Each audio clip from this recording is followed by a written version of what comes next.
और समय हो चुका है बड़ी बहस का। इंडिया न्यूज हरियाणा की बड़ी बहस आप देख रहे हैं। नमस्कार, मैं हूं यतेंद्र शर्मा और आप देख रहे हैं प्रदेश का नंबर 1 और सबसे भरोसेमंद news channel India news Haryana. काफी हो हंगामे के बाद मोदी सरकार कल कृषि अध्यादेश पेश करने जा रही है। कल सदन में बिल पेश हो सकते हैं। इसी कड़ी में आज दिल्ली में मैराथन बैठकों का दौर चला। दोपहर करीब 12 बजे दिल्ली के हरियाणा भवन में बैठक हुई। बीजेपी प्रदेशाध्यक्ष ओपी धनखड़ और कृषि मंत्री जेपी दलाल की अगुवाई में ये बैठक हुई, जिसमें किसान यूनियन के नेता मौजूद रहे। तो सांसद धर्मवीर सिंह, नायब सैनी और ब्रजेंद्र सिंह भी बैठक में मौजूद थे। इन तीनों ही सांसदों ने शहर शहर जाकर किसानों और आड़तियों से सुझाव लिए थे। हालांकि गौर करने वाली बात यह भी है कि चुड़नी गुट दिल्ली तो पहुंचा, लेकिन ऐन बैठक से पहले दूरी बना ली। करीब आधे घंटे हरियाणा भवन में चली बैठक के बाद सभी नेता केंद्रीय कृषि मंत्री नरेंद्र तोमर के पास पहुंचे। केंद्रीय कृषि मंत्री नरेंद्र सिंह तोमर को किसानों के सुझावों से अवगत कराया गया। वहीं कृषि मंत्री ने आश्वासन दिया कि एमएसपी और मंडियों पर अध्यादेशों का कोई प्रभाव नहीं पड़ेगा। यहां तक तो सब ठीक था, लेकिन चुड़नी गुट समेत कई किसान नेताओं को यह बात हजम नहीं हुई कि दूसरे किसान नेता कृषि मंत्री से मिलने क्यों पहुंचे। बस इसी बात पर हरियाणा भवन में हंगामा भी देखने को मिला। किसान नेताओं के बीच हरियाणा भवन में ही जमकर तू मैं हो गई।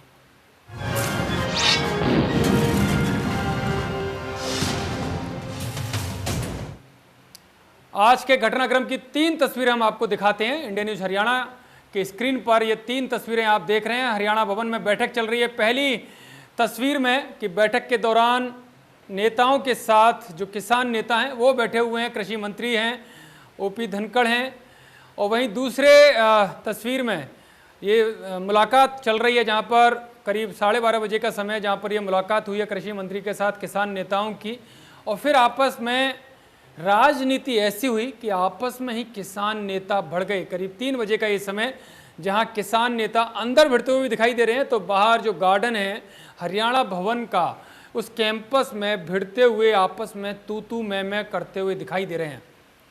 3 तस्वीरें हम आपको दिखा रहे हैं। दोपहर 12 बजे जब किसान नेता हरियाणा भवन पहुंचे कृषि मंत्री और प्रदेश अध्यक्ष ओपी धनखड़ से मिलने, उसके बाद करीब 12:30 बजे बैठक शुरू हुई, जहां पर किसान नेताओं ने अपनी बात रखी, अपनी समस्याएं रखी और जो उनकी शंकाएं थी वो कृषि मंत्री और हरियाणा के बीजेपी प्रदेश अध्यक्ष ओपी धनखड़ के सामने रखी। दोनों नेताओं की तरफ से, धनखड़ साहब और जेपी दलाल साहब की तरफ से बताया गया कि जो उनकी शंकाएं वो निराधार हैं। जो एमएसपी का मामला है उसमें कोई भी छेड़छाड़ नहीं की जाएगी, वो प्रभावित नहीं होंगे जो अध्यादेश आए हैं। उसके बाद किसान नेताओं में आपसी राजनीति को लेकर तू मैं हो गई। और एक करीब 3 बजे का समय, यानी कि जब मुलाकात के बाद दूसरे किसान नेता निकले, तो बाकी के जो किसान नेता मुलाकात नहीं कर पाए या जिन्होंने मुलाकात नहीं की, वो आपस में ही तू मैं करते हुए नजर आए। यानी कि किसान यूनियन ही आपस में 2 फाड़ हो गई हैं। 3 तस्वीरें आप देख रहे हैं अपने टीवी स्क्रीन पर। तीसरी तस्वीर, जहां पर किसान नेता आपस में ही भिड़ गए। कृषि अध्यादेश जो केंद्र सरकार लाई है उनको लेकर कई शंकाएं, खासकर एमएसपी को लेकर शंकाएं किसानों को हैं, किसानों के नेताओं को हैं। उन्होंने सरकार से यही मांग की है कि अगर एमएसपी और मंडियों से बाहर मामला जाएगा तो एमएसपी खत्म हो जाएगा और मंडियां भी धीरे धीरे खत्म हो जाएंगी। तो उनके जवाब में जो सुझाव आए हैं, सुझावों को ध्यान से कृषि मंत्री जेपी दलाल और बीजेपी अध्यक्ष ओपी धनखड़ ने सुना और आश्वासन दिया गया है कि जो अध्यादेश है उनसे एमएसपी प्रभावित नहीं होगी।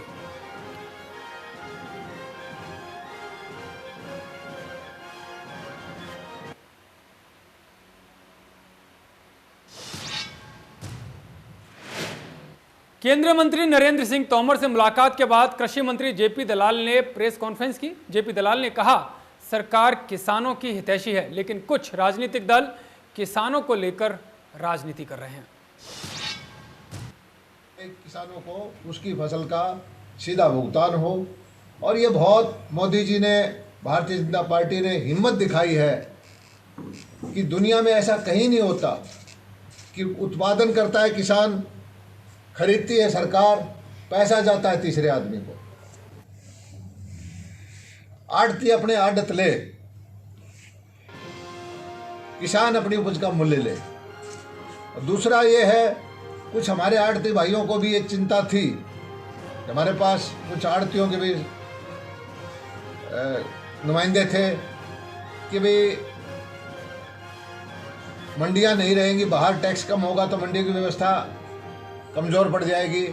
हरियाणा सरकार ऐसी कोई चीज़ नहीं होने देगी, बाहर की चीज़ तो खरीद फरोख्त चलेगी, लेकिन मंडियों का व्यापार को भी कम नहीं होने देंगे। हमारा इस तरफ भी ध्यान है, क्योंकि हरियाणा की मंडी विश्व स्तरीय है, देश में सबसे अच्छी मंडी है, तो उस कारोबार मंडियों की तरफ भी हम विशेष ध्यान देकर ऐसा व्यवस्था खड़ी करेंगे कि मंडियों के अंदर कारोबार कम ना हो किसी रूप में। इंडिया न्यूज हरियाणा के खास कार्यक्रम सामना सवालों का में कृषि अध्यादेशों को लेकर बीजेपी प्रदेश अध्यक्ष ओपी धनखड़ से सवाल किया गया था। ओपी धनखड़ ने क्या कहा वो हम आपको सुनाते हैं। कुछ लोगों ने किसानों को, मैं कहूँगा कि भय दिखाकर और शंका उत्पन्न करके इस तरह का माहौल बनाने का काम किया है। उनके पास कोई भी सुझाव है, मैंने कहा अपने वक्तव्य में कि संवाद से बात बनेगी, विवाद से नहीं। कोई बात आपने बतानी तो आकर बताइए। तो वो लोग अध्यादेशों में कोई कमी नहीं निकाल पा रहे, वो ऐसी बातें कह रहे हैं जिनका अध्यादेशों से कोई संबंध नहीं है। भय का वातावरण, मंडी बंद हो जाएगी, एमएसपी नहीं मिलेगा। भाई एमएसपी मिलता है कृषि लागत एवं मूल्य आयोग से, उसमें कुछ सुधार किया है क्या? उस पर कोई अध्यादेश ले आए हैं क्या? नहीं। तो एमएसपी जो का त्यों मिलेगा। इस पर मैं आपके माध्यम से भी किसान भाइयों को बता रहा हूँ कि ये शंका अगर कोई जता रहा है तो वो झूठ बोल रहा है। अभी धान की खरीद होगी, अभी बाजरे की खरीद होगी, आपके समझ में आ जाएगी। बीकेयू नेता गुरनाम सिंह चढ़ूनी अध्यादेश वापस लेने की मांग पर अड़े हुए हैं। हमने बिल्कुल बैठक का बहिष्कार कर दिया, क्योंकि जब हम धर्मवीर जी से मिलने गए थे, जो एमपी हैं उनसे मिलने गए थे, उन्होंने कहा अध्यादेश तो किसी हालत वापस नहीं होंगे। हमने कहा जब अध्यादेश वापस ही नहीं होंगे और हमारी पहली मांग ही वो है, फिर हमें बुलाया किस लिए गया है? और हम इस अगली जो मीटिंग जो मंत्री से आपने करवानी है, हम उसका बिल्कुल बहिष्कार करते हैं। हम मीटिंग करने नहीं जाएंगे और हमने ये कह के मीटिंग का बहिष्कार कर दिया है कि ये जो है ये ड्रामा आप कर रहे हो। किसानों से हमारी किसानों से बात होगी, कोई उनकी किसानों से बात नहीं हुई, वो ड्रामा कर रहे हैं। हम 17 संगठन इकट्ठे हैं, बल्कि 18 संगठन इकट्ठे हैं जो हरियाणा में आंदोलन कर रहे हैं। पंजाब में अलग से आंदोलन हो रहा है। इन्होंने जो ये कमेटी भी बनाई थी, ये भी ड्रामा था, क्योंकि पूरे देश का मैटर है, ना कि हरियाणा का। कमेटी का हरियाणा के 3 एमपीओ की बना के लोगों की आंखों में धूल झोंकना चाहते हैं, लेकिन हमने बिल्कुल।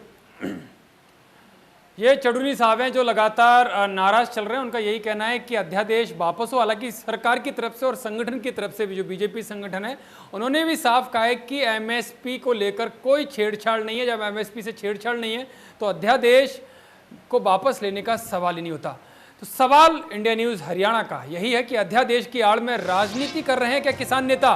बड़ा सवाल यह है कि क्या किसान नेता अध्यादेश की आड़ में राजनीति कर रहे हैं और क्या विपक्ष के इशारे पर अध्यादेशों का विरोध हो रहा है? ये बड़ा सवाल है। क्या जो किसान विरोध कर रहे हैं, क्या उनमें विपक्ष का हाथ है?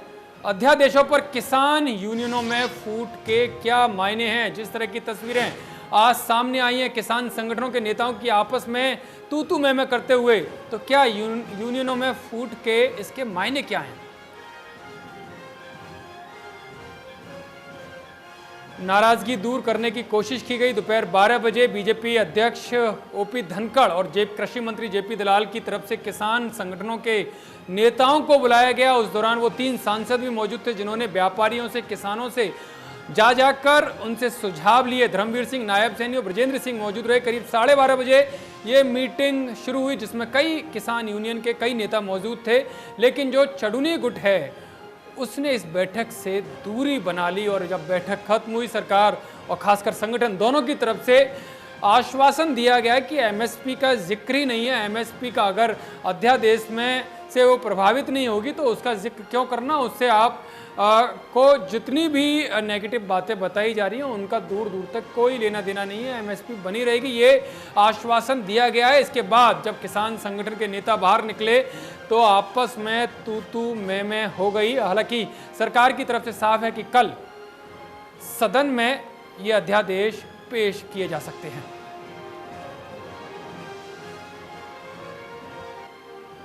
आज पूरा दिन किसान यूनियनों के नेताओं को मनाने पर लगा रहा। संगठन और सरकार की तरफ से कृषि मंत्री और संगठन की तरफ से प्रदेश अध्यक्ष ओपी धनखड़ ने मोर्चा संभाला। तीनों सांसद भी मौजूद रहे, जिनकी एक समिति बनाई गई थी व्यापारियों और किसानों से बात करने के लिए। उन्होंने भी अपने जो सुझाव आए थे उस मीटिंग में उन किसान नेताओं के सामने उनको रखा और कहा कि किसानों के हितों के साथ कोई समझौता नहीं किया जाएगा, इस तरह का आश्वासन दिया गया। लेकिन इसके बावजूद भी दिल्ली के हरियाणा भवन में किसान नेता आपस में ही भिड़ गए।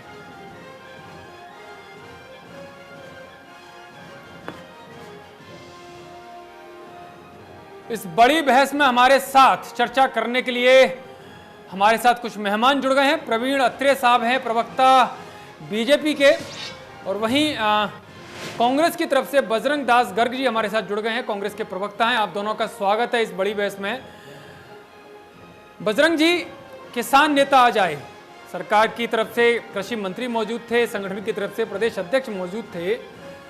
उन्होंने बताया कि एमएसपी प्रभावित नहीं होगी जो अध्यादेश आए हैं, तो फिर दिक्कत कहां है?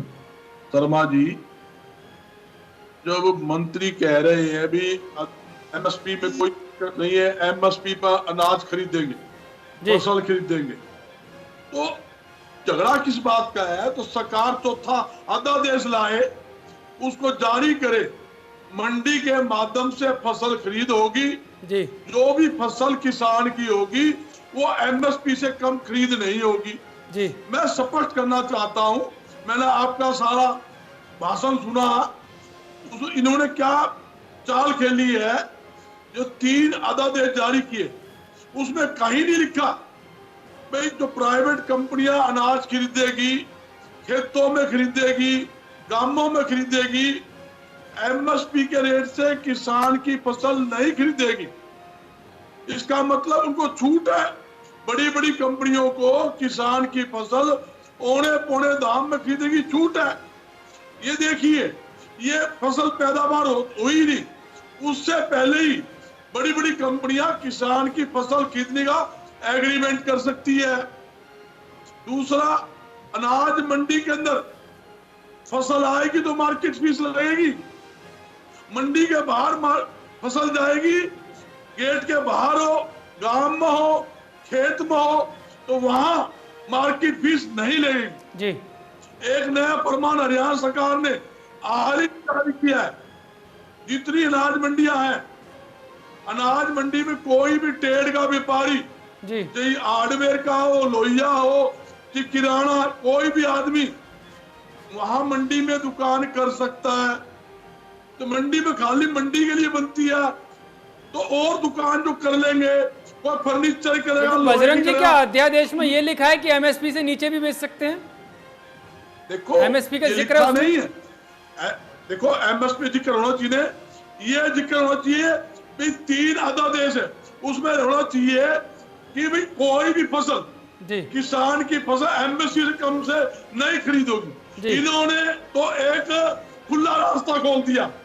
बड़ी बड़ी कंपनियां, अमानी वडवानी जैसी कंपनियों को लूट घसूट की छूट दे दी। इसमें स्पष्ट है कोई भी एमएसपी का कानून नहीं है जी। सरकार की नई पॉलिसी ये है कि एमएसपी का जो रेट है जो फसल खरीदने का, वो खत्म करने की एक साजिश है।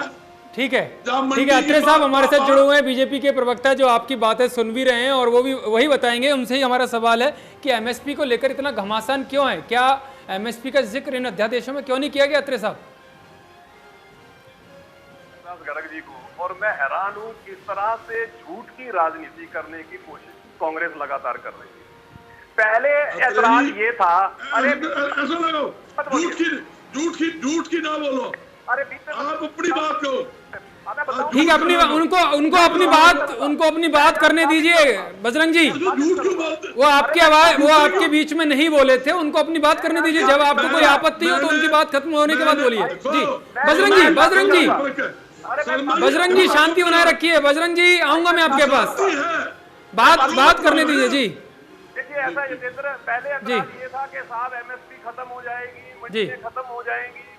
जिस वक्त सरकार की तरफ से, संगठन की तरफ से, केंद्रीय कृषि मंत्री की तरफ से, प्रदेश कृषि मंत्री की तरफ से, भाजपा प्रदेश अध्यक्ष की तरफ से, हर जगह जब ये स्पष्ट किया गया कि ना तो एमएसपी खत्म होगी, ना मंडियां खत्म होंगी, बाकायदा धान, बाजरा, मूंग की एमएसपी जारी कर दी गई, मंडियां जो है चिन्हित कर दी गई, सरकार केंद्र से एमएसपी खरीद पे परमिशन ले ली।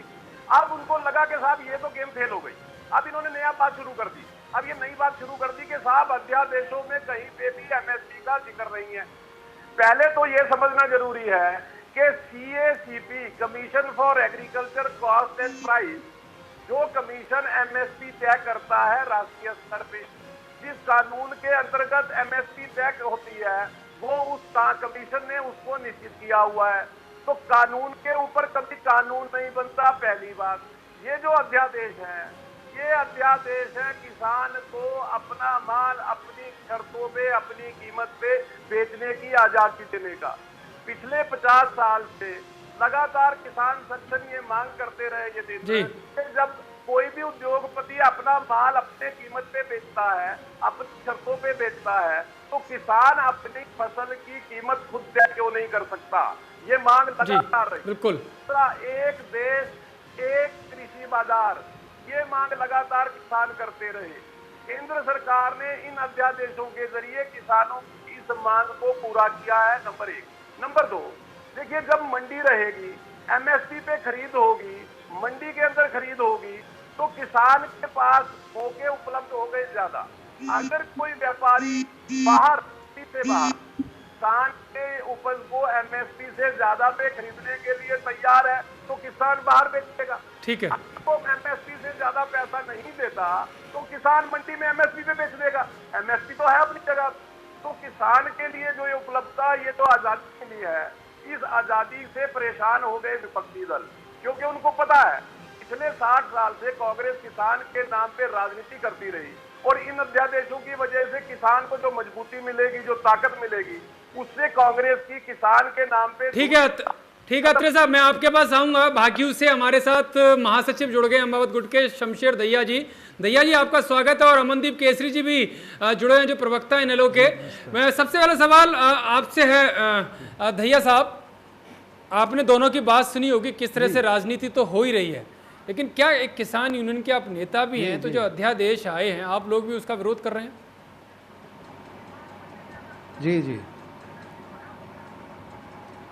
जी विरोध कर रहे हैं, और विरोध प्रदर्शन भी हो रहे हैं। मैं ये बताना चाहूँगा, अभी जो एमएसपी की बात हुई है जी, एमएसपी की बात हुई है, एमएसपी का कानून सरकार बनाए, ये अध्यादेश जो लाए गए हैं, इनमें जो खामियां हैं उसी का विरोध हो रहा है जी, उसी का विरोध हो रहा है। तो एमएसपी की जो गारंटी वो सरकार दे। अभी जो ये आंदोलन हुए हैं उसी के माध्यम से आज कृषि मंत्री भी, ओपी धनखड़ साहब भी, और बीजेपी के साथी जो अभी बता रहे हैं कि एमएसपी को नहीं हटाया गया है। एमएसपी की गारंटी दे, कानून बने हैं। देखो मंडी के बाहर खरीदा जाए, अंदर खरीदा जाए, इशू नहीं है। एमएसपी की गारंटी सरकार दे, ये सरकार का दायित्व बनता है। लेकिन सरकार की तरफ से ऑन रिकॉर्ड बयान आ रहा है कि एमएसपी नहीं हटा रहे हैं, और एमएसपी का जब जिक्र नहीं हटाने का, तो अलग से लाइन जोड़ने की जरूरत नहीं, एमएसपी की गारंटी का कानून अभी तक नहीं बना, वो बनाना चाहिए इसके साथ, और वो देना चाहिए। अगर वास्तव में केंद्र सरकार किसान की आय को दोगुना करना चाहती है तो इन चीजों पर उनको ध्यान देना होगा। दूसरी चीज क्या है साथ में, अब एक जो है, आज तक ये था कि एक लिमिट थी कि फसल को इतने तक स्टॉक किया जा सकता है, इतने टन तक स्टॉक किया जा सकता है, और काले बाजारी को रोकने के लिए कानून बनाया गया था पहले। अब उस चीज को हटा दिया गया है। कोई भी आदमी कितनी भी फसल खरीद सकता है और कितना भी स्टॉक कर सकता है, और इस अनलिमिटेड स्टॉक करने से बड़े व्यापारियों को, उद्योगपतियों को लाभ मिलेगा और देश की जो जनता है उसको महंगाई का सामना करना पड़ेगा। ठीक है, ठीक है केसरी साहब जी, सरकार का तो यही कहना है कि इससे किसानों की जो आय है, जो उपज है, उसका अच्छा दाम मिलेगा, आय दुगनी होगी, और एमएसपी की जहां तक बात है तो उसको बरगला रहे हैं आप लोग, खासकर विपक्ष के नेता। बड़े कम शब्दों में और बड़े आसानी तरीके से समझाता हूँ जी कि कौन झूठ बोल रहा है। एमएसपी अभी भी 20-21 फसलों पे आती है, लेकिन किसान को मैं आपको यकीन के साथ, मैं दावे के साथ कहता हूँ, किसान की कोई भी फसल एमएसपी पे नहीं बिकती। जो भी बिकती है, अगर सरकारी खरीद में कुछ अगर जीडीपीआर बिकती है या गेहूं बिकती है, उसके अंदर भी कट लगता है किसान का सरकार के द्वारा नमी के नाम पर।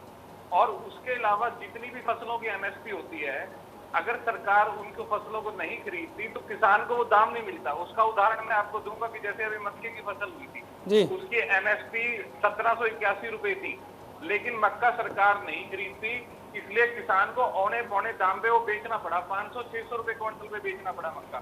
तो ये सरकार बताए, इसलिए मांग कर रहे हैं किसान संगठन और हम विपक्षी दल कि जब इसमें से जब सरकारी खरीद नहीं होगी तो जितना भी लाभ, जो टैक्स बचाने का जो सरकार ढोंग कर रही है ना, ये टैक्स बच जाएगा, वो व्यापारियों का टैक्स बचेगा और व्यापारी किसान को लाभ नहीं देंगे। ये केवल और केवल व्यापारियों को बढ़ावा देने के लिए अध्यादेश है।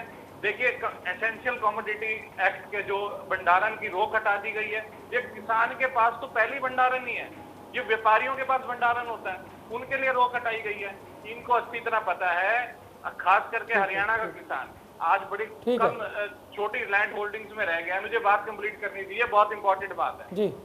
कम लैंड होल्डिंग्स रह गई आज के हरियाणा के किसान के पास, उसके पास इतनी क्षमता नहीं है कि उसकी जो फसल पक जाती है, फसल पकने के बाद वो अपनी फसल को स्टोरेज कर सके, क्योंकि उसके पास पहले ही कर्जा बहुत है। तो ये सरकार बिल्कुल बरकला रही है किसानों को, केवल व्यापारियों के अध्यादेश और कृषि प्रधान देश के अंदर चोरी छुपे अध्यादेश लाने का क्या मतलब है? आप संसद में सबके सामने इसको डायलॉग के साथ सारी जितने भी स्टेक होल्डर्स हैं उनसे डिस्कशन के साथ इसको लाते। ये बताइए कि एमएसपी तो और फसलों पे भी आती है, किसान को क्या मिलती है एमएसपी? केवल सरकारी खरीद वाली फसलों पे ही एमएसपी मिलती है किसान को जी। ठीक है केसरी साहब। अत्रे साहब, आपने केसरी साहब की बात सुनी, दहिया साहब की बात सुनी, और गर्ग साहब भी यही आरोप लगा रहे थे कि एक तो ये जो भंडारण वाली जो लिमिट हटाई है उसका फायदा तो जो बड़े उद्योगपति होंगे, जिस तरह से इस मार्केट में वो उतर रहे हैं, तो सारा स्टॉक तो वही लोग कर लेंगे। मैं ना सभी बातों का जवाब दूंगा एक एक करके जी। पहले तो ये जो बात अभी अमनदीप कर रहे थे, छोटे भाई हैं मेरे, मैं कई बार हैरान भी होता हूँ जब वो ऐसी बात करते हैं। वो कहते हैं साहब ये आप अध्यादेश चोरी छिपे ले आए, ये तो आपको संसद में सभी स्टेक होल्डर से डिस्कशन करने के बाद लाना चाहिए। साहब उनको पता होना चाहिए कि अध्यादेश जो है उसको जब कानून में परिवर्तित किया जाता है तो संसद में वो टेबल होता है जो कल होगा, उसके ऊपर चर्चा होती है। अगर किसी के पास कोई बेहतर सुझाव होता है, प्रस्ताव होता है, वो वहां पे देता है। इसलिए ये मत कहिए साहब आप चोरी छिपे ले आए, आप चोरी छिपे ले आए, ये थोड़ा सा इस चीज को समझे। दूसरी बात जो कहा गया कि साहब अभी दहिया साहब भी कह रहे थे कि साहब जब भी ये स्टॉक किया जाएगा तो महंगाई बढ़ जाएगी। मुझे थोड़ी हैरानी यहाँ पे क्या होती है, मित्र जब तक अध्यादेशों को पढ़ेंगे नहीं तब तक नहीं समझ पाएंगे कि उसमें क्या लिखा हुआ है। मैं यहाँ पे स्पष्ट तौर पे बता दूं कि इसके अंदर बाकायदा प्रावधान है कि अगर खाद्य वस्तुओं की कीमत 1.5 गुना बढ़ गई तो केंद्र सरकार रोक हटा के दोबारा रोक लगा सकती है। बाकायदा प्रावधान है, ऐसा नहीं है कि महंगाई बढ़ जाएगी, इन्फ्लेशन आ जाएगा, ऐसा कुछ नहीं। पहले अध्यादेशों को पढ़े। दूसरी बात जो कहा है कि साहब ये तो स्टॉक है, देखिए यहाँ समझने की बात क्या है, जो प्रगतिशील किसान है, प्रगतिशील किसान में यतेंद्र कौन है? जो किसान लीक से हटके खेती करता है और उस उपज को डायरेक्ट मार्केट में बेचना चाहता है, और वो चाहता है कि वो उपज को देश में कहीं भी बेच सके। आपने, मैं एक उदाहरण देता हूँ, आप अक्सर आपने प्याज, टमाटर, आलू ऐसे किसान देखे होंगे जो ट्रैक्टर ट्रॉली में रोड साइड पे अपनी फसल बेचते मिलते हैं, आपने कई बार देखा होगा। पहले एपीएमसी की वजह से इस तरह से किसान डायरेक्ट अपनी उपज को अपने दाम पे नहीं बेच पाता था, अब उसको जो ट्रेडिशनल फसल है, जिनकी बात अमनदीप जी जिक्र कर रहे थे कि साहब ट्रेडिशनल फसल की 23 फसलें ऐसी हैं जिनकी एमएसपी केंद्र सरकार घोषित करती है और वो मंडी में खरीदी जाएगी, ये सरकार बार बार स्पष्ट कर चुकी है। ट्रेडिशनल फसलों के अलावा प्रगतिशील किसान अगर ऐसी उपज लेके आता है और उसकी डिमांड मार्केट में मान लीजिए दूसरे प्रदेश में, एक छोटा उदाहरण और देता हूं मैं आपको। वेस्ट बंगाल में अभी आपको याद होगा पीछे आलू के भाव 80 पैसे आ गए थे, लेकिन उड़ीसा के अंदर वही आलू 8 रुपए किलो बिक रहा था। वेस्ट बंगाल का किसान चाहता था कि अपना आलू जाके उड़ीसा में बेच ले, लेकिन अत्रे जी प्रगतिशील किसानों की बात करें तो कितने प्रतिशत होंगे हरियाणा में? देखिए हरियाणा के अंदर आज की डेट में अगर मैं बात करता हूं तो लगभग 25,000 के करीब प्रगतिशील किसान है और हम तो ये बार बार कहते हैं और हमारा जो किसान मोर्चा है वो किसानों में जाता भी है जी। कि वो प्रगतिशील किसान जो काम कर रहे हैं दूसरे किसान भी उसको देखें और उसको अडॉप्ट करें। अब यहाँ पे देखिए, ठीक है मैं आऊंगा अत्रे साहब। गर्ग साहब बड़ी देर से आपके सवाल जो आपने जवाब दिए हैं वो आपसे और सवाल पूछना चाहते हैं, बड़ी देर से रोके हुए अपने आप को। सुनिए जितेंद्र गर्ग साहब के सारे सवालों का जवाब दूंगा। बिल्कुल, पहले आप गर्ग साहब को सुन लीजिए, मैं आऊंगा आपके पास। सुनिए केवल तीनों अध्यादेश का नाम बता दें गर्ग साहब। गर्ग साहब, अत्रे साहब का यही कहना है कि जब किसान को बाहर अच्छी कीमत मिलेगी तो वो कम कीमत पर क्यों बेचेगा? अत्रे जी की मैं साथी के बता देता हूँ। मैं अत्रा जी जो बार बार बोल रहे हैं जी, ये कह रहे हैं भी आलू प्याज की बात कर रहे थे जी, इन्होंने आलू प्याज तो बड़ी बड़ी कंपनियों ने 5 रुपए 6 रुपए किलो खरीद रहे हैं जी। वही टमाटर आज 80 रुपए किलो बिक रहा है। आज आलू की कीमत देख लो, 5 रुपए किलो खरीद कर किसान से 40 रुपए आलू बिक रहा है। प्याज की कीमत देख लो, 50 रुपए किलो, धनिया की 400 रुपए किलो। अत्रे जी आप धरती बहाओ, आसमान में ना उड़ो। जहां तक आपने आधा देश की बात सुनो मैं सुन लो मेरी बात। जहां आपने कहा आधे देश की बात करी है, आप कहते हो आपको तकलीफ नहीं जब सुनो 3 आधा देश की जो बात आप बार बार कर रहे हो, तो आप इसके अंदर संशोधन करके क्यों नहीं आप इसमें करते? भाई हम एमएसपी से कम कोई फसल नहीं खरीदेंगे, प्राइवेट कंपनी नहीं खरीदेगी, मंडी के बाहर फसल नहीं खरीदी जाएगी। अत्रे जी एक बात को आप बार बार आपने क्या चाल खेली? आज दिल्ली के अंदर किसानों को बुलाकर आपने फूट गेर निकासी करी है, उनकी लड़ाई करवाने का काम किया है। और के अंदर जिस प्रकार 10 तारीख को जो आंदोलन था उसे कुचलने के लिए 9 तारीख को लोगों के आड़तियों घर पर पुलिस बिठाई गई, किसानों को 9 तारीख पकड़ा गया, 10 तारीख को किसानों पे लाठीचार्ज की गई, बल्कि ये पुलिस कर्मचारी अधिकारियों ने लाठीचार्ज की, उनके खिलाफ कार्रवाई होनी चाहिए, उन पे कार्रवाई नहीं करी सरकार ने। उल्टा तो किसान नेता थे उन पे 307 के अपराधी मुकदमे दर्ज करके उनकी आवाज बंद करने का काम किया है। आज पूरी जगह से पूरे हरियाणा के अंदर मजदूर आड़ती किसान भयभीत है। आप बात करते हो मतलब कहते हो हमने ये कर दिया, हमने वो, आपको क्या तकलीफ है जब केंद्र सरकार कहती है, हरियाणा सरकार कह रही है हम एमएसपी पे खरीदेंगे, मंडी बंद नहीं होने देंगे, तो आप उसके अंदर एक लाइन डाल दो, एक आधा देश में एक लाइन और ऐड कर दो, या चौथा आधा देश लाइए। बात जवाब क्या दोगे? आपके पास कोई जवाब नहीं है जी दहिया साहब। ये प्रमाण ठीक है गर्ग जी, किसान ठीक है मजदूर दहिया साहब, लेकिन जिस तरह से ये आंकड़े आ रहे हैं, क्या लगता है कि किसान इतना सीधा सरल कि कंपनियों के बहकावे में आकर अपना कम रेट में बेचेगा? क्योंकि उसके लिए तो मार्केट ओपन होगा और मार्केट में जो ज्यादा पैसे देगा उसके पास जाएगा। शर्मा जी, लोगों ने टमाटर के ऊपर मैं ये कहना चाहता हूँ। ठीक है बजरंग जी, आऊंगा आपके पास, दूसरों की भी सुन लीजिए, किसान नेता आपके साथ है, किसानों की भी सुन लीजिए। ठीक है बजरंग जी, अगर बजरंग जी सुनूंगा मैं आपकी, बिल्कुल रुकिए। ठीक है देश इतना बढ़िया है तो किसान दहिया जी अपनी बात कीजिए। जो सड़कों में ठीक है बजरंग जी, जिस तरीके से एमआरपी का एक्ट है इसी तरीके से एमएसपी का भी एक्ट बनना चाहिए। और दूसरी चीज जैसे अध्यादेश के अंदर अभी मेरे बीजेपी के साथी कह रहे थे अध्यादेश को पढ़ लें। आज हरियाणा का किसान जागरूक है बच्चे पढ़े लिखे हैं, सभी ने पढ़ा है, अच्छे से उसको देखा परखा और जांचा है। इतने बड़े आंदोलन बेफिजूल नहीं हुआ करते। हम भी ये चाहते थे कि मोदी जी किसान के हित में काम करेंगे और कुछ ना कुछ अच्छा लेकर के आएंगे, हमें भी बड़ी उम्मीद थी। और 2022 तक आमदनी दोगुनी होगी, हम भी सोच रहे थे कुछ ना कुछ ऐसा लेकर के आएंगे जिससे किसान सुखी और संपन्न होगा। लेकिन मैं ये बता देना चाहता हूं, इस पर चर्चा की जरूरत है। इस अध्यादेश के अंदर स्पष्ट नहीं है कि किसान को टोटल लाभ होगा। बिल्कुल नुकसान होने की किसान को ही नहीं, व्यापारी को भी है, किसान को भी है और देश की जनता को भी है। किसान को कैसे होगा दैया साहब? अगर ओपन मार्केट में उसे पैसे अच्छे मिलेंगे, उसी कंपनी के पास जाएगा जो कंपनी कम पैसा देगी, उसको देगा ही नहीं।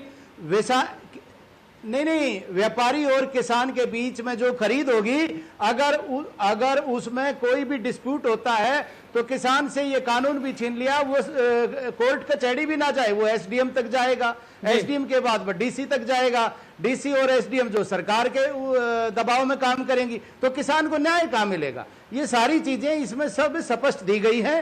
और मैं ये कहना चाहूंगा, इस हरियाणा के अंदर ही नहीं, पूरे देश के अंदर किसान आंदोलन लड़ेगा। लेकिन ये तो एक अच्छे के लिए भी है ना कि उसे कोर्ट कचहरी के चक्कर न लगाने पड़े। अगर एसडीएम और डीसी स्तर तक की मामला निपट जाता है, अगर वहां तक नहीं निपटेगा तो उसके बाद तो कोर्ट है ही है। नहीं, वो व्यापारी वो ऐसा है, किसान ये चाहता है न्याय तो न्यायालय में मिलेगा। एसडीएम और डीसी के पास जो सरकार के दबाव में रहेंगे, वहां किसान को न्याय नहीं मिल सकता। अच्छा, यानी कि आपका आरोप है कि किसानों के लिए सरकार नहीं है और जो व्यापारी हैं, जो बड़ी कंपनियां, उनके ज्यादा फेवर में रहेगी सरकार? नहीं, कहां? आप बताइए। मैं ये कहूंगा, चाहे कांग्रेस की सरकार रही हो, चाहे बीजेपी की सरकार रही हो, कहां उसने किसान के हित की रक्षा की है? कहां उसने बजरंग जी तो इतना जोर से दावा कर रहे हैं कि उनकी सरकार के समय में हुआ और बीजेपी की सरकार ये कर रही है।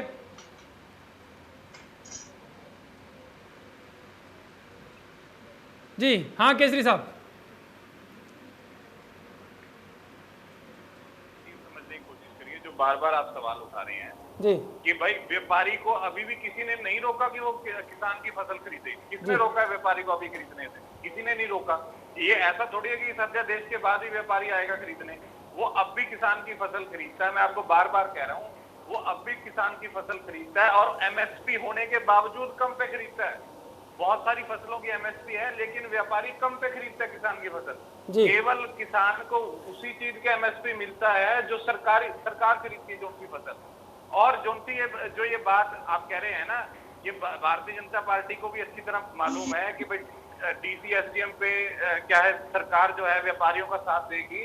किसान के पास इतनी शक्ति नहीं होती, इतनी सहन शक्ति नहीं है कि वो फसल को रोके।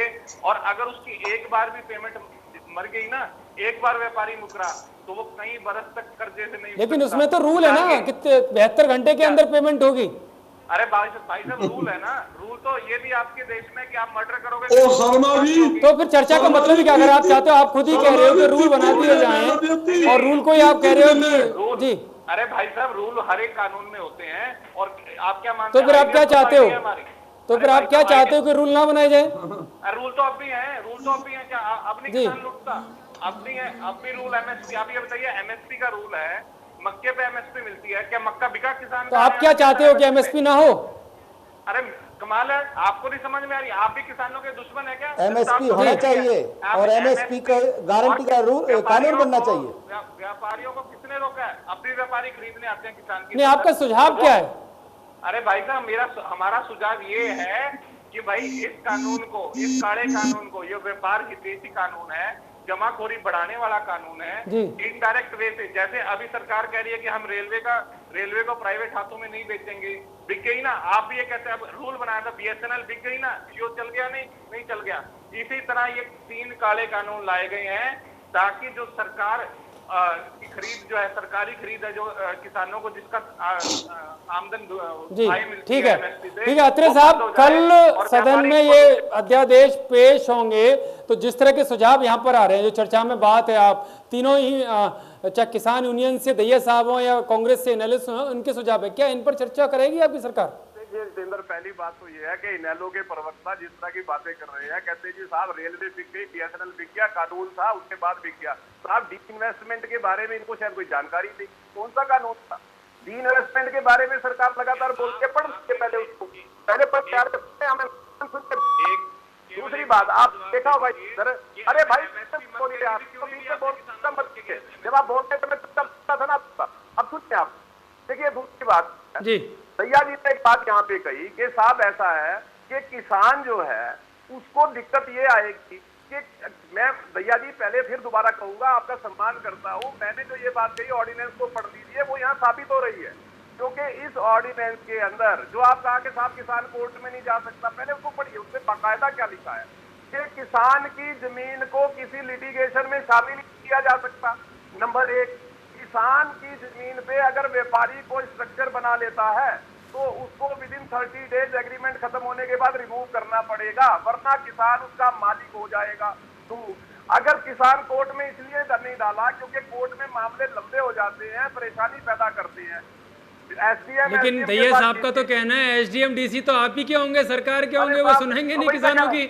यतीन्द्र मैं वही कह रहा हूँ, देखिए एक वो सरकार जो किसानों को किसान मानधन योजना लाके देती है, किसान सम्मान निधि योजना लाके देती है, स्वामीनाथन आयोग की 201 सिफारिशों को लागू कर देती है, भावांतर भरपाई योजना लाके देती है, उस सरकार के बारे में ये विचार रख रहे हैं कि साहब वो तो किसानों के विरोध में चली जाएगी। हैरानी होती है ना, मतलब इसको कहते हैं हाइपोथेटिकल सोच रखना, नकारात्मक सोच रखना। और जहां तक बात है कांग्रेसी मित्र की, मैं फिर दोबारा वही बात कह रहा हूँ, इन्होंने इन अध्यादेशों के बारे में एक बार जिक्र नहीं किया। देखिए एमएसपी रहेगी, अपनी जगह है, एमएसपी से ज्यादा अगर दाम किसान को मिलेगा तो किसान अपनी फसल बेच तो लेगा। अध्यादेश जो आए अत्रे साहब, उसको एक लाइन जोड़ने में क्या दिक्कत है? उसमें ये संशोधन हो जाना चाहिए। अरे यतीन्द्र मैंने शुरू में कहा था कानून के ऊपर कानून नहीं बना करता। एमएसपी जो है सीएसीपी 1985 उसके अंदर एमएसपी फिक्स है, उसके ऊपर दोबारा कानून थोड़ी बना दोगे आप भाई जी। Commission for agriculture cost and price जो है। अच्छा इनको एक बात बजरंग जी, आप मुझे तीनों, बजरंग जी बड़े गुस्से में आ रहे हैं। मेरे आप सुनो, हेडमास्टर ना बनो जी, आप मेरी बात का जवाब दो। आपने मेरे से सवाल, आप मेरे सवाल जवाब ना करिए, आपने ये बताइए तीन जो आपने तो 3 एमएसपी है, ये बताइए जनता सब पता है, जनता पता है टीडीपी का जो घोषले है वो पता है। जो आप कहते हो एमएसपी, मैं बता रहा हूँ आपको, एमएसपी की डिजाइन आप नहीं डाल रहे। आपका मतलब ये है ये अमानी अडवाणी के लोगों को। बजरंग जी इनका कहना है कि एमएसपी का कानून तो पहले से ही है और कानून के ऊपर कानून, उसमें चेंज नहीं करने वाले, या तो उसको हटा रहे हो तब दूसरा कानून आएगा। इनका कहना है कि जो पुराना कानून है एमएसपी का वो नहीं हट रहा है। शर्मा जी ऐसा कोई कानून नहीं है कि एमएसपी की लाइन ना डाल सके, ये लाइन डाल सकते हैं, एमएसपी का डाल सकते हैं, मंडी का डाल सकते हैं। जब ये भी खुली बात कर रहे हैं भी हम एमएसपी से कम खरीद नहीं करेंगे और हम मंडी बंद नहीं होगी, मंत्री कृषि मंत्री खुला बिहार कह चुके हैं वो भाई, पार्लियामेंट जब बात कह रहे हैं तो लिखने में क्या फर्क है, कांग्रेस की खिलने में क्या फर्क है? मुझे एक बात मैं बताऊं अवतार जी, आऊंगा आपके पास। आप किसान के साथ धोखा कर रहे हो, आप आड़ती के साथ धोखा कर रहे हो। आने वाली जनता किसान ठीक है आपको माफ नहीं करेगी। ठीक है, मैं आप लोगों से बात करूंगा। दैया साहब कल सदन में अध्यादेश पेश हो रहे हैं, तो क्या नरेंद्र सिंह तोमर से जो मुलाकात हुई उसमें आपके लोग भी मौजूद थे, आपके संगठन के लोग मौजूद थे? अगर मौजूद थे तो उनकी तरफ से क्या आश्वासन दिया गया कि आपके सुझावों पर चर्चा कल होगी जब पेश किया जाएगा अध्यादेश? गरीब के पेट में लात मारे आपने मारी है, आपने स्वामीनाथन आयोग की रिपोर्ट 9 साल झूठ बोल के रखा, हमने लागू किया जून 2003 में आई थी। देखिए अगर आप इस तरह से बात करेंगे तो चर्चा नहीं हो पाएगी। किसानों से जुड़ा हुआ मुद्दा है, हर बात सामने आनी चाहिए, सही से चर्चा सही दिशा में जाने दीजिए। ठीक है बजरंग जी चर्चा ऐसी कीजिए जिससे किसान समझ सके इस पूरे अध्यादेश को, क्या उसमें खामियां हैं, क्या अच्छाइयां हैं, इसको समझने दीजिए। दैया साहब ठीक है, मैं आऊंगा। दैया साहब आपसे मेरा यही जानना है, क्या आपकी जो केंद्रीय कृषि मंत्री है उनसे मुलाकात हुई आपकी, आपके नेताओं की? आरती समझदार है। अभी मैं ये इसीलिए बताना तो आप चाहूंगा, एक जी। तो जो सबसे पहली बात, जो मोटी बात है वो यही है कि जो भी फसल खरीदी जाएगी अंदर खरीदी जाए, मंडी से, मंडी के बाहर खरीदी जाए, लेकिन इस देश में एक कानून बनना चाहिए, जो रेट सरकार के द्वारा तय किया गया है उससे नीचे खरीद नहीं होगी। अगर कोई इससे नीचे खरीद व्यापारी करेगा तो उसको पनिशमेंट मिलेगा, ये कानून बनना चाहिए। अरे साहब, भैया साहब, व्यापारी जबरदस्ती खरीद कर लेगा भैया क्या? साहब, अगर किसान को अच्छा दाम मिलेगा तो किसान बेचेगा, वरना नहीं बेचेगा। वो जबरदस्ती खरीद कर लेगा किसान से व्यापारी। नहीं, अगर किसान बात को वही अच्छा दाम आगी साहब, मिलेगा, आपने ये तो कहा किसान मेरे बेचेगा। पास 2 एकड़ जमीन है, उस फसल को मुझे बेचना ही बेचना है और सरकार ने रेट तय कर रखा है, लेकिन मेरी मजबूरी का फायदा व्यापारी उठाएगा। मैं तो ये इस बात को कह रहा हूँ। लेकिन दैया साहब, अगर ये कानून आ भी जाएगा जो केसरी साहब कह रहे हैं, लेकिन फिर भी एमएसपी पर लोग नहीं खरीदते हैं, उससे नीचे खरीदते हैं, उसके लिए क्या किया मंडियों में जाएगा? भी आज भी रेट उसके से लिए कम कोई बिक रहा सुझाव है? मंडियों में भी बिक रहा है साहब जी। भैया साहब, मंडियों में जाके एमएसपी बेच सकता है ना किसान। एमएसपी तो अपनी जगह है ना, मंडी अपनी जगह है ना, तो वहां जाके बेच लेगा। नहीं किसान। नहीं, अगर बाहर मैं से आपसे अच्छा ये दाम मिलेगा, मैं तो आपसे बेचेगा। कहना चाहूंगा, एमएसपी से कम बिक रहा है, आज भी कम बिक रहा है। आप उस चीज को देखो ना, जो कम खरीद करेगा व्यापारी, जो जमींदार का नाजायज फायदा उठाता है मजबूरी का, उसको पनिशमेंट मिलनी चाहिए। यही बात चाहिए। केसरी साहब कह रहे थे दैया साहब, तो मेरा यही पूछना है कि इसको लेकर कोई सुझाव है आप लोगों के पास कि कानून बन जाता है एमएसपी का, लेकिन जो केसरी साहब आरोप लगा रहे हैं कि उसके बावजूद भी वो अमल में नहीं लाया जाता, एमएसपी से भी नीचे किसान बेचने को मजबूर होता है एमएसपी लाने के बाद भी, इसका क्या किया जाए? बिल्कुल यही तो लूट होती आई है। इसी लूट को देखो, अध्यादेश लाए, जो कुछ करना बदलाव करें, क्योंकि सरकारें आती अपने अपने तरीके से काम करती है, मैं मानता हूं, लेकिन हम तो यही कह रहे हैं, किसान को आज उसकी मजदूरी नहीं मिल रही, उसकी फसल का जो मूल्य नहीं मिल रहा, कहीं ना कहीं तो आप उसकी गारंटी दीजिए कि इससे नीचे फसल बिकेगी नहीं। अगर क्या कोई व्यापारी मैकेनिज्म किस तरह से तैयार किया जाएगा? आप किसान यूनियन के नेता हैं, तो आप लोगों की भी तो इसमें चर्चा होती होगी, क्या कोई मैकेनिज्म इस तरह का तैयार किया जाए कि किसी भी हालत में एमएसपी से नीचे ना हो? बिल्कुल, ये तो सरकार के हाथ में है। इस पे एमआरपी पे तो है, अगर किसी चीज देखो एमआरपी पे भी तो एक्ट है, सरकार के हाथ में तो सब कुछ है, लेकिन होता कहाँ है दैया साहब? मैं वो मैकेनिज्म पूछ रहा हूँ। जी केसरी साहब, आप बहुत देर से कुछ कहना चाहते हैं।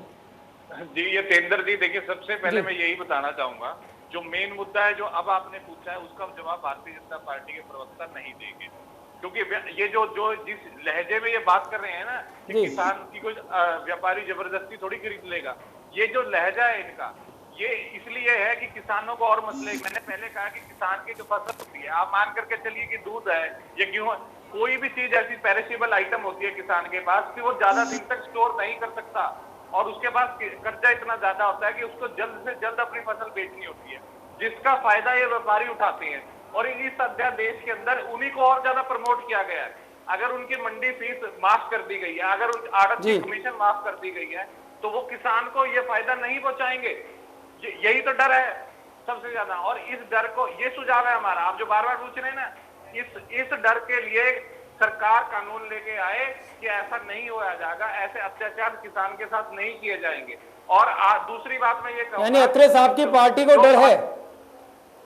बिल्कुल, अत्रे साहब की पार्टी को नहीं डर है, किसानों को अपनी लूट के, अपने साथ होने वाली लूट का डर है। अत्रे साहब की पार्टी तो जमाखोरों की और पूंजीपतियों की पार्टी है, और जो उनसे ये बार बार बात कर रहे हैं ना, कम से कम 8 बार कह चुके हैं आपके चैनल के माध्यम से कि पहले पढ़िए। इनके मुख्यमंत्री विप्लव देव कुमार भी यही कहते थे किसानों के बच्चों को, ये अनपढ़ है, इनको पढ़ा नहीं है। आज किसान का बच्चा IAS टॉप करता है, इनके दोनों के मुंह पर करारा तमाचा है। किसान का बच्चा, और मैं दावे के साथ कह सकता हूँ हरियाणा प्रदेश के किसान का बच्चा इनसे ज्यादा इको लेवल रखता है। 8 पेपर दिलवाइए अत्रे साहब के साथ बिठा के, ये बिल्कुल भी सॉल्व नहीं कर सकते 10वीं का पेपर। ठीक है, और ठीक है अत्रे साहब, का बच्चा, कम समय कम रह गया, जल्दी कम शब्दों में जी। ठीक है केसरी साहब, ठीक है। हाँ अत्रे जी, बार बार ऐसा है, आज तो बंद कीजिए जनाब, ये जो ये व्यक्तिगत हुआ ना, मैं भी किसान हूँ अमनदीप, समझ में आई बात, और मुझसे बड़े किसान नहीं या मुझसे छोटे किसान नहीं, किसान नहीं, मैं भी किसान हूँ।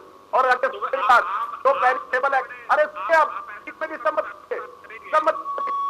इन्होंने पेरिशेबल का जिक्र किया, तभी तो मैं बार बार ये प्रवक्ता बन जाते हैं, ना तो ये पढ़ते हैं ना ये स्टडी करते हैं। ये वो सरकार है भारतीय जनता पार्टी सरकार, किसान के नाम से ट्रेन चलाई और उस ट्रेन का चलाने का मकसद केवल एक है सर कि जो किसान उपज है, किसान पेरिशेबल गुड्स है, चाहे वो पोल्ट्री है, चाहे वो मिल्क प्रोडक्ट है, तो एक जगह से दूसरी जगह ट्रांसपोर्ट किया जाता, जिससे कि किसान पेरिशेबल गुड किसान एक स्थान से दूसरे प्रदेश में बेच सके और वो खराब ना हो। ठीक है, वो योजना शुरू की हुई है। ठीक है बजरंग जी, अपनी बात एक लाइन में की, क्योंकि समय अब हमारे पास नहीं है, समय खत्म हो रहा है इस चर्चा का। अपनी बात एक लाइन में बस। बिना पढ़े बहस क्या करते हैं मंत्री? पहले केंद्र सरकार की योजनाओं को पढ़ के आओ। ठीक है अत्रे जी, ये काला कानून से अत्रे जी आड़ती मजदूर बर्बाद हो जाएगा। सरकार को इस पर पुण्य विचार करके इसका संशोधन करना चाहिए। ठीक है, संशोधन की हमारी MSP की लाइन डाले, देखिए और मंडी के अंदर अनाज की फसल खरीद होगी, ये दोनों लाइन डाले, तब जाके इसकी सिस्टम बनेगा। ये पूरी तरह से किसान को, आड़ती को और मजदूरों को बर्बाद करने की एक। चलिए बहुत बहुत धन्यवाद आप सभी का, आप सभी ने इस बड़ी बहस में भाग लिया, आप सभी का बहुत बहुत धन्यवाद। आप लोगों की बात किसान संगठनों भी सुनी होगी, किसानों ने भी सुनी होगी, और सरकार तक भी जो अपोजिशन की तरफ से जो सुझाव आए इंडिया न्यूज हरियाणा की इस बड़ी बहस में, वो भी सरकार तक जरूर पहुंचे होंगे। कल लोकसभा में ये बिल पेश किए जाएंगे, जो अध्यादेश सरकार लाई थी उन पर चर्चा होगी, और देखते हैं कि कितने सुझाव उसमें आते हैं, या सरकार जो अध्यादेश लाई है उसको ऐसे ही पास कराती है। फिलहाल इस बड़ी बहस में इतना ही, हम फिर से हाजिर होंगे नई खबरों के साथ।